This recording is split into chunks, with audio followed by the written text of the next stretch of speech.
Hi guys, welcome to another episode of Nick Tan Chats, my magic and mostly mentalism review show. My name is Nick Tan, and on today's episode, I'll be chatting with you guys about Trifecta by Simon Lipkin, released with the 1914.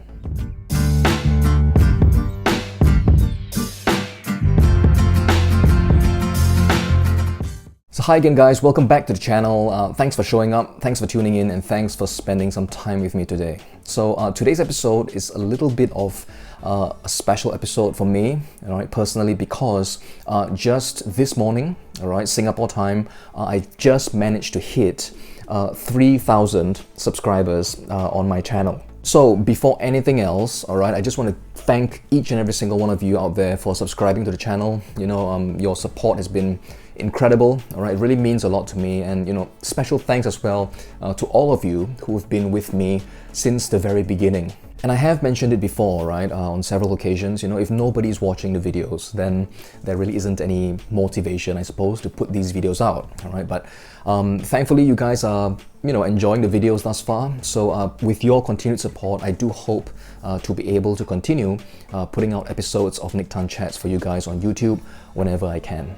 But let's get down to today's episode. So today, I'll be chatting with you about something called Trifecta, okay, which is released by a gentleman from the UK named Simon Lipkin, and he has put it out together with the 1914. So what is Trifecta? Well, Trifecta is a video download featuring 3 routines, all right, 3 mentalism routines from the repertoire of Simon Lipkin. So what do you get when you purchase Trifecta? Well, for those of you who are, you know, existing customers of the 1914, all right, this will be no surprise to you, okay? When you make your purchase, a whole set of tutorial videos will be made available to you on your 1914 account. So in the signature 1914 style, everything is well shot, all right? The videos are done in a performance explanation format. There will be studio performances with Simon along with D. Christopher.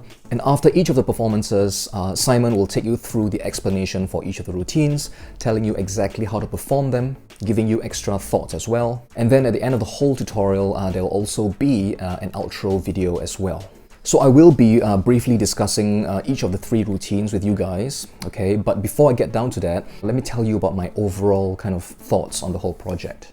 So first of all right, I'll tell you that I really enjoyed going through this tutorial, okay? I really liked it. It was fun to watch, all right? Simon is hilarious, okay? I really enjoyed his brand of humor, okay? And I thought it was just so funny, you know, he really had me giggling to myself, laughing even at several points during the whole video. I also enjoyed watching these videos because the whole project is not really like that long. Okay, I'm not sure how long the whole video is, but it's not one of those, you know, monster 4 or 5 hour videos, right? Because, you know, those videos, while they are packed with information, they can, you know, feel quite daunting, you know, and overwhelming, right? Next, the effects are strong. Okay, they are strong effects. So if you have been performing mentalism for some time, I mean, the effects can be quite standard to you, I suppose, you know, but they are strong, they will play really well. And I also liked that the methods are the kind of methods that I enjoy. All right, classic methods, surefire methods that are low tech as well. So let's chat a little bit about the routines, all right? So the first routine is a routine called word heist. Okay, so this is actually Simon's dictionary book test. All right, so briefly, what happens is, you know, you display a pocket dictionary and you know, flick through the book, you have the spectator say stop. They can stop at any page. They look up any word on the page that they've stopped at. Now, the only stipulation being that they have to choose a word that they can associate a drawing with. Okay, so for example, it could be the word like house, you know, they draw a house. So from here at this point, obviously, I mean, I don't want to go too much into the whole procedure, all right, but you will be able to reveal the thought of word and also duplicate the drawing that they thought of. So while I won't be describing to you move for move, all right, exactly what happens during the course of the routine, I think it is fair to say, all right, and fair to tell you that it is a billet routine, okay? So that being said, you know, you could, you know, just kind of perform this exact effect, you know, this exact routine with any kind of billet move that you know, right? Any kind of information gathering method that you know. However, the strength of this particular choreography, all right, or this method is the moment when the work is done looks really, really hands-off.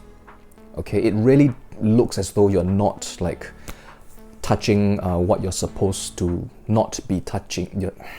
It looks like you're not touching what you're not supposed to be. It looks like you're not touching their billet, okay? So yeah, watching the performance video, I mean, me being me, all right, I kind of was unable to kind of, switch off my mentalism mind, right? So I kind of knew what was going on when I saw it happening, but I wasn't exactly sure how, okay? But once I watched the explanation, I thought that, yeah, it's really clever, really sneaky as well. So the next routine is a routine called, I can't remember the name, hang on. So the next routine is a routine called post-it prediction, okay? In fact, this is my favorite routine, okay, method-wise, okay, out of all the three routines. Okay, so briefly, what this is actually a close-up system for you to do predictions. You have a conversation with the spectator about coincidence and mind reading, okay, that kind of a presentation angle. You have the spectator name anything, all right? It could be a 3-digit number, for example, all right? So let's just say 1, 2, 3, right? So they just name 1, 2, 3, that just comes up really, casually in conversation. From here, you remove a set of 5 ESP symbols. Okay, so you just lay the 5 ESP symbols on the table and you tell them that, in a moment, they are going to name one of them. But before that, you make a prediction of some kind. So you take a billet, and you are seen to make your prediction, all right? And you lay it face down on the table. So from here, what happens is the spectator is then asked to name their selection, right? So let's just say they name the star. You pick up the prediction card yourself, you turn it over, and it is seen that you've got the prediction right. Okay, so you will pick the star. The card is placed aside, and apparently the effect ends there. And then, right from here, really cleanly, you reach into your pocket and you remove a folded post-it note, okay, which you then unfold, and it is seen that it says the number will be 1, 2, 3, okay, or whatever you want to predict. So as you can tell, a prediction effect, all right, but really, really strong, okay? Now, what I liked about the method is that, well, I kind of knew what was going on, okay, but how Simon got it done, I thought it was really clever, okay, because it really simplified things, because the way I thought it was done, well, it's kind of like that, okay, but how I was thinking about it, well, it was going to be a little bit fiddly, okay, and his approach actually cleans things up quite a bit and makes it really, really simple to execute. So this is the only routine amongst the three that you will have to do some really simple arts and crafts, all right, to construct a really simple gimmick, all right? Now, it's really kind of an overstatement to call this a gimmick, because it really is really simple to put together, and you can just put this together in like, I don't know, a minute, I suppose. And once you construct this gimmick, it can be reused, okay, depending on how you want to go about it, okay? It can be reused if you want to. Simon also teaches a really nice variation in which you just have to carry around one envelope.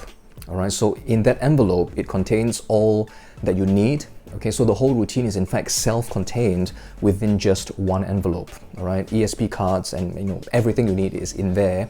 So in this version, what happens is at the end of the routine, the prediction post-it note is removed from the envelope itself. Okay, now it's a bit of an aside. Okay, but I have this move that I taught at my lecture for My Invention X. Okay, so if you have attended my lecture, my envelope move on my lecture will work totally really, really well with this routine. Okay, so yeah, if I were to perform this routine, that is how I would do it. Okay, so if you know that envelope thing that I shared at My Invention X, then yeah, please use that. So the last and final routine is a routine called Many Happy Returns. Okay, now this is the routine that I think will play the strongest for lay people, all right, because it deals with personal information, all right, that being their birthday. So what happens during this routine, really briefly, is you display a packet of cards. On one side of the cards, you have random names of random people, all right? People whom you've apparently performed for before. On the reverse of those cards are written their birthdays. All right, so you've got a whole stack of them, and you tell the spectator that you know each and every single person's birthday, right? And you never forget a spectator's birthday. So you hand a blank card to your current spectator. They write down their birthday as well. On the reverse side, they write down their name. That card is then lost into this stack. And from here, you will be able to reveal the spectator's birthday. Before that, however, there's a really fun and interesting phase for you to do. You spread through the cards, all right, and the spectator can see all the names of the people, all right, that you've performed for, and you have them just name any one of the names on the cards. So, they name whatever name, and you can tell them the birthday of that person. So they name a name, you tell them a date, the card is turned around, and it is seen that the date is correct. And this can be repeated, once more, twice more, it's entirely up to you. And then the cards are set aside, and you can now just reveal the spectator's birthday. So this one, I think, will be a really fun one to perform, okay? I mean, presentationally, it was really fun to watch, and I thought the hook, all right, of, you not forgetting anyone's birthday was quite interesting, I think. And, we've seen effects where, you perform with, a stack of like words, or something like that, numbers, but stacks of cards where you have apparently collected from people during your performances. I think that adds a level of interest to the routine, right? Presentationally, okay? I mean, the first time I saw this kind of an idea was from the work of Scott Creasy, right? He had a routine where it dealt with the memories of spectators, all right? So he had a whole stack of cards, with like memories of spectators, right? They write down, they briefly describe a memory from childhood or something like that. I've always wanted to put together a deck like that, all right, for me to perform with, but the most difficult part about this, I think, is, for me at least, right, is to find enough friends to help me to write the cards in different handwriting.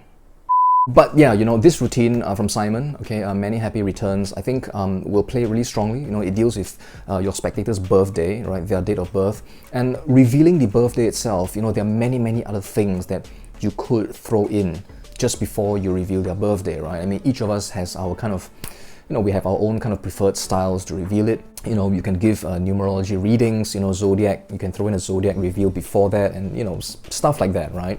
So there's a lot of scope for you to perform for the spectator, okay? And the method is just so simple, okay? So again, this is a billet routine, okay? I mean, you could just perform with a stack of blank billets, have the spectator write down their date of birth, and it goes in, and the rest, right? And then you just reveal the birthday. But the phase where they can call out any one of the names on the cards, and you can reveal those birthdays as well, as though you've really memorized them, I thought was really nice, because the method is just so clever.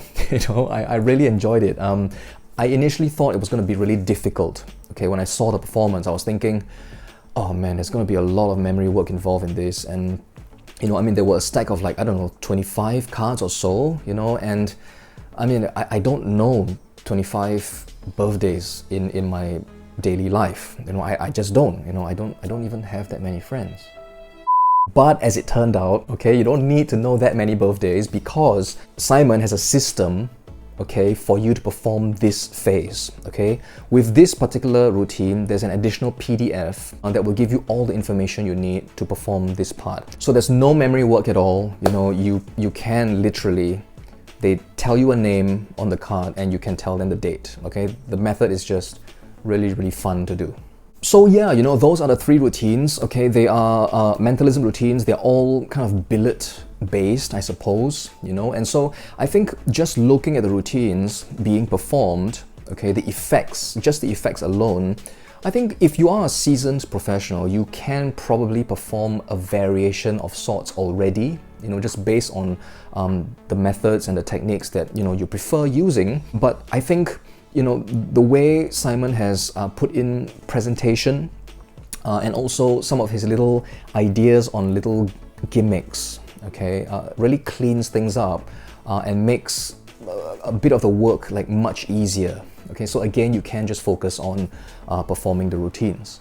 And again, all right, Simon is a really funny guy. Okay, I really enjoyed you know, watching him perform. So as you know, as funny as he is, right, I also liked and appreciated that, you know, when it came time to kind of talk a little bit, you know, seriously, okay, about method and kind of philosophy and presentation, you know, there was a kind of shift into something more serious, you know, a more serious tone, and then he could just go back to being funny again. So that was really appropriate humor, I thought, okay, which made the whole project really easy and really fun to watch. But yeah, that's all I can say about Trifecta. Okay, so I do recommend this. Okay, if you are a mentalist who, you know, enjoys, you know, performing strong material that packs really small, you know, with really simple and clever, tried and tested methods as well. So I'd like to thank D. Christopher over at the 1914 for letting me have a look at this so that I can chat about it with you guys on this show. If you would like to pick up a copy of Trifecta for yourselves, I will leave the link in the description box down below.